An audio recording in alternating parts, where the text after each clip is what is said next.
നമ്മളിപ്പോൾ യോഗമുദ്രാസനയാണ് ചെയ്യാൻ പോകുന്നത്. നിങ്ങൾക്ക് സുഖാസനയിലോ പദ്മാസനയിലോ എങ്ങനെ വേണമെങ്കിൽ ഇരിക്കാവുന്നതാണ്. ഇതിപ്പോൾ പദ്മാസനയിലാണ് ഇരിക്കുന്നത്.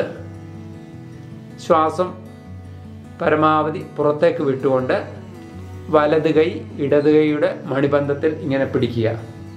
പിടിച്ചുകൊണ്ട് മുന്നിലേക്ക് വന്ന് ശിരസ് തറയിൽ ഫ്ലോറിൽ ടച്ച് ചെയ്യിക്കുകയാണ്. ഇതൊരു 30 to 1 minute വരെ കണ്ടിന്യൂ ചെയ്യാവുന്നതാണ്. ഇപ്പോൾ സാധാരണഗതിയിലാണ് ശ്വാസം എടുക്കുന്നത്.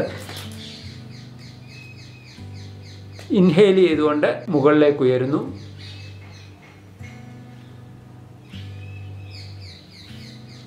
ഇതാണ് യോഗമുദ്രാസന.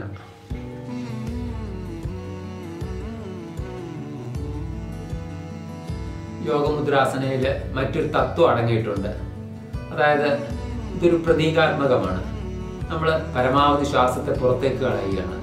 ഭൂതമോ ഭാവിയോ വർത്തമാനമോ എല്ലാം ഉപേക്ഷിച്ച് സർവ്വവ്യാപിയായ ആ ഒരു ശക്തിയെ, ആ ഒരു എനർജിയെ മനസ്സിലാക്കി ഉൾക്കൊണ്ട് നമ്മൾ ഭൂമിയെ നമിക്കുകയാണ്.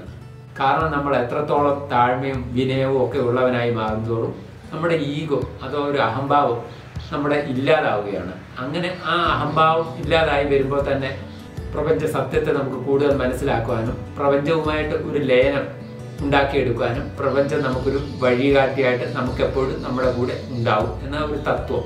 ശ്വാസത്തെ പുറത്തേക്ക് കളഞ്ഞുകൊണ്ടാണ് നമ്മൾ മുന്നിലേക്ക് കുനിയുന്നത്. അപ്പം നമ്മുടെ ശരീരത്തിലുള്ള അടിഞ്ഞുകൂടിയിട്ടുള്ള ടോക്സിൻസ് അഥവാ മാലിന്യങ്ങൾ പരമാവധി പുറത്തു പോവുകയും പ്രാണോർജം കൂടുതലായിട്ട് ശരീരത്തിൽ എത്തിച്ചേരുകയും ചെയ്യുന്നു. സാധാരണ ശ്വാസത്തിൽ നമുക്ക് ഡീപ്പായിട്ട് ശ്വാസം ഉള്ളിലെത്താറില്ല. നമ്മുടെ കൂടുതലും ശ്വാസം ഈ മുകളിലുള്ള ഭാഗത്ത് മാത്രം എത്തി അത് പുറത്തു പോവുകയാണ്. അപ്പം ടോക്സിൻസ് പൂർണ്ണമായിട്ടും നമുക്ക് പുറത്ത് കളയാൻ സാധിക്കാതെ വരുന്നു. ഈ ഇങ്ങനെ കൂടുതൽ പ്രാണോർജം പുറത്ത് കളയുന്നതിലൂടെ നമ്മൾ കൂടുതൽ എനർജറ്റിക് ആയിട്ട് മാറുന്നു. ആഴത്തിലുള്ള ശ്വാസം നമ്മുടെ ചിന്തകളെ വളരെയധികം സ്വാധീനിക്കാറുണ്ട്. നമ്മൾ കൂടുതൽ റിലാക്സ് ആയിട്ട് മാറുന്നു. ലങ്സ് കപ്പാസിറ്റി കൂട്ടുന്നു. അതുപോലെ ബ്ലഡ് സർക്കുലേഷൻ കൂട്ടുന്നു. രോഗപ്രതിരോധ ശക്തി വർദ്ധിപ്പിക്കുന്നു. അതുപോലെ തന്നെ നമ്മുടെ സംഘർഷത്തിന് അല്ലെങ്കിൽ പിരിമുറുക്കത്തിന് ഒക്കെ ഈ ഡീപ് ബ്രീത്ത് അയവ് വരുത്തും. അപ്പോൾ നമുക്ക് സമചിത്തതയോടെ കാര്യങ്ങളെ നേരിടുവാനുള്ള ഒരു കഴിവ് ഓട്ടോമാറ്റിക്കായിട്ട് വന്നു ചേരും. സ്നേഹവും അതുപോലെയാണ്.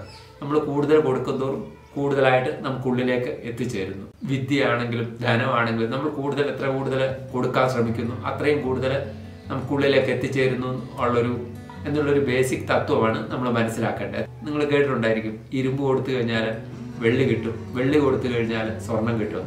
നമ്മൾ എത്ര കൂടുതൽ കൊടുക്കാൻ ശ്രമിക്കുന്നു അത്ര കൂടുതൽ നമുക്ക് വന്നുകൊണ്ട്. അതുപോലെ തന്നെ നമ്മൾ മുന്നിലേക്ക് കുനിയുമ്പോഴേ സ്പൈൻ്റെ ഇലാസ്റ്റിസിറ്റി വർദ്ധിക്കും, ബ്ലഡ് സർക്കുലേഷൻ കൂടും, അബ്ഡോമിനൽ ഭാഗത്ത് ഒരു മസാജിങ് എഫക്റ്റ് ഉണ്ടാക്കാൻ പറ്റും. ലൈക്ക് ചെയ്യുക, കമൻറ്റ് ചെയ്യുക, സബ്സ്ക്രൈബ് ചെയ്യുക. നമസ്കാരം.